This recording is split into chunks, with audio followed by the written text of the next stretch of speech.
producing asset. Is that true? It's absolutely not true.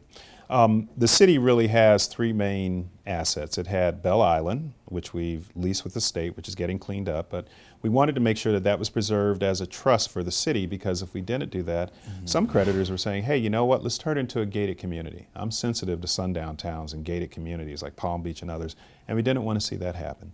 The other one was the DIA, and part of the so-called Grand... Explain sundown towns so people don't Right. understand exactly where you're Years coming ago from. in the 50s in sundown towns, there used to be towns where people of color had to leave by sundown.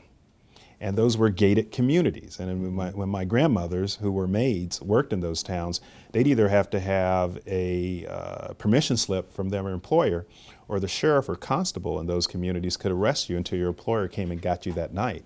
In Palm Beach, for instance, sometimes they'd raise the bridge.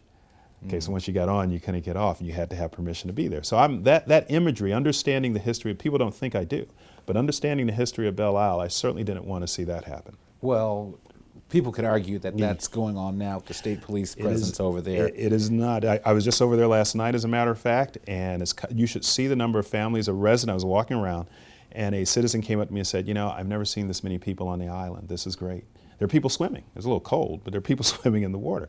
But the second asset was really Detroit Institute of Arts. And as you